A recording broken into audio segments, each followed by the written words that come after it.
අර අයිනේ පේනවද දන්නේ ඔයගොල්ලන්ට මේ වැටක් ගහලා තියෙනවා. මේ උඩ තියෙන එක නෙමෙයි ඊට පල්ලෙහෙන් ගලට යටින් වැටක් තියෙනවා.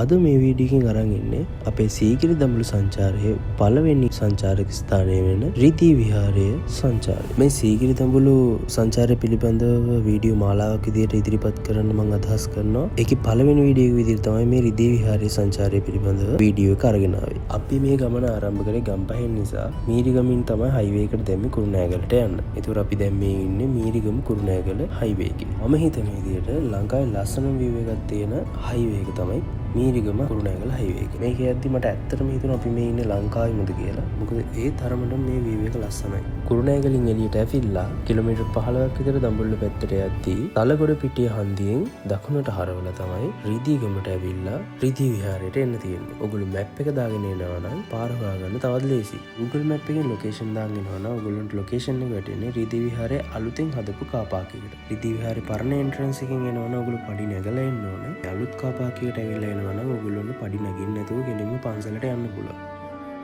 දුටුගැමුණු රජ සමයේ නුවර කලාවියේ ඉඳන් මලේ රටට වෙළඳාමේ ගිය ගල් කණ්ඩායමක් ගල් නිදහස් කරලා විවේක ගනිමින් සිටින විට ඔවුන්ගේ ගවයින් කිහිප දෙනෙක් නැති වෙලා තියෙනවා. ගල් කණ්ඩායම පිරිසක් ඒ ගවයෝ සොයාගෙන යනකොට ඔවුන්ට වරකගිරියක් හම්බෙලා එහි සඟුන්ගේ කොටස මෙම ස්ථානයේදී ඉන්ද්‍රගුප්ත මහරහතන් වහන්සේට පූජා කරලා තියෙනවා. ඉතින් බුදු පුදට වරක පිදූ ස්ථානය වරක විහාරය ලෙස නම් කරලා තියෙනවා. මේ තියෙන ගල් කැටයම් සහ චිත්‍ර බොහෝ දුරට පොළොන්නරු යුගයට සමානකම් දක්වනවා.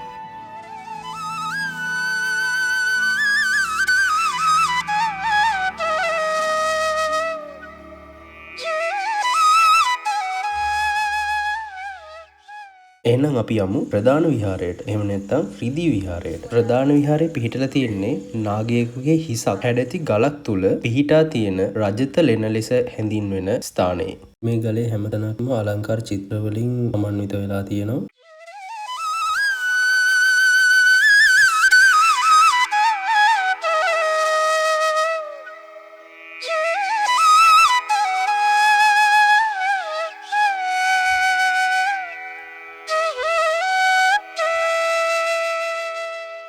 දුටුගැමුණු රජතුමාට රුවන්වැලි මහසෑය නිර්මාණය කරද්දී එහි වැඩ කරපු මිනිසුන්ට වේතන ගෙවන්න රිදී වල හිඟයක් ඇති වෙලා තියෙනවා. මෙම ගුහාවෙන් මතුවුණු රිදී ගොබයක් සොයා ගැනීමෙන් අනතුරුව රජතුමා වැඩ කරන අයට වේතන ගෙවලා රුවන්වැලි මහසෑයේ වැඩ කටයුතු සාර්ථකව නිම කිරීමට හැකි වෙලා තියෙනවා. ඉන්පසුව දුටුගැමුණු රජතුමා රන්නාලීපිත බුදු පිළිමයක් රිදී ගොබය හමු ස්ථානයේ පිහිටුවා මෙතන පන්සලක් ඉදි කරලා තියෙනවා. ඒ නිසා මේ විහාරය රිදී විහාරය ලෙස නම් කරලා තියෙනවා.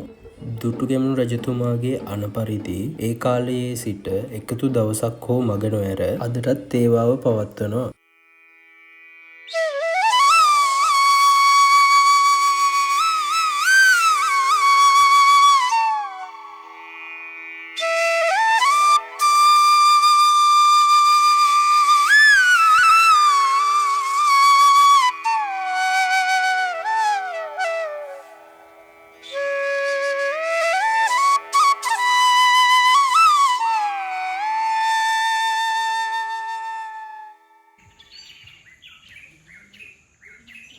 තවත් විශේෂ දෙයක් තමයි මට දැනගන්න ලැබුණු විදියට මේ පන්සලට පැමිණෙන බැතිමතුන්ට විශ්‍රාම ශාලා තුල නොමිලේම නවත්තන පහසුකම් සලසනවා. අපි එහෙනම් අර උඩ පේන චෛත්‍යයත් වැඳගෙනම එහෙම පහන්ගල පැත්තට යමු. ඒ චෛත්‍යයට පිටිපස්සෙන් තමයි පහන්ගලට යන පාර වැටලා තියෙන්නේ. පහන්ගලට යන්න අමාරු හයික් එකක් නෙමෙයි තියෙන්නේ. හැබැයි නොදන්න කෙනෙක් යනවා නම් ගයිඩ් කෙනෙක් එක්ක යන්න කියලා මෙතන බෝඩ් වල ගහලා තියෙනවා. මෙතනින් කැලෑවට ඇතුල් වෙලා කැලෑව දිගේ තමයි පහන්ගලට යන්න තියෙන්නේ. ඒ නිසා මතක් කරලා පාවහන් දාගෙන එන්න. තනියම එන කෙනෙක් නම් මේ බට දිගේ ගියා නම් ඔයගොල්ලොන්ට පාර හොයාගන්න ලේසි. ඒ වගේම මීටර් 200න් 200ට වගේ බෝඩ් ගහලා තියෙනවා.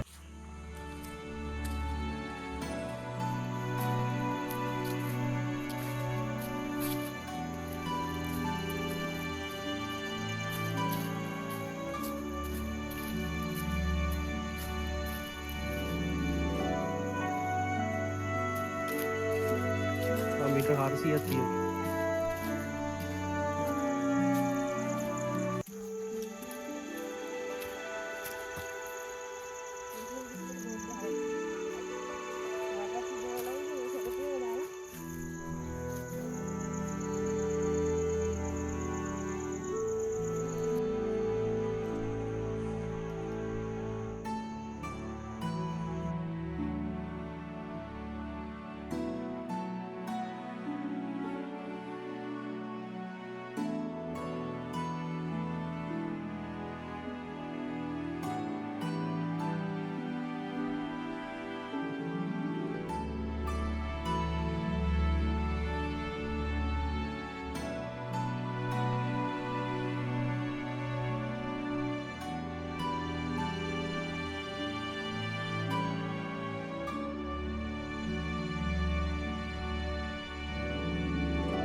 ඔන්න එහෙනම් පහන්ගල මුදුනට ආවා. අර ඈතින් පේන වැව තමයි බතලේ ගොඩ වැව. මේ පැත්තේ එන කට්ටියට නාන්න අයිඩියා එකක් තියෙනවා නම් ඒ වැවේ නාන්න පුළුවන්. එතකොට වම් අත පැත්තෙන් හදුරු කන්ද, මොරතිහ කන්ද, බිසෝගල කන්ද, ඉහිනියාගල කන්ද, හුලංගල ඒ වගේම මාතලේ දිස්ත්‍රික්කයටම ආයිමු කඳු කිහිපයක්ම බලා ගන්න පුළුවන්.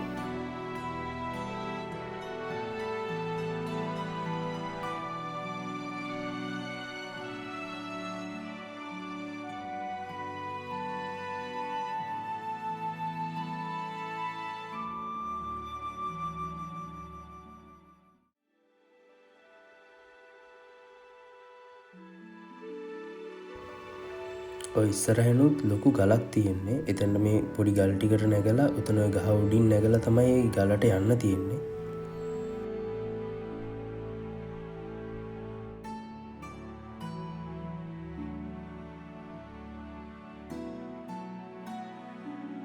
පාරම ලස්සනයි විතර.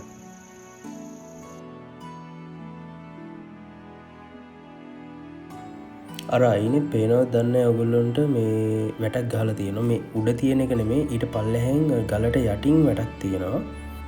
එතනටත් ගිහිල්ලා බලමු එතන මොකද්ද තියෙන්නේ කියලා. මට හරියටම ෂුවර් නෑ මොකද්ද තියෙන්නේ කියලා. ගිහිල්ලාම බලමු.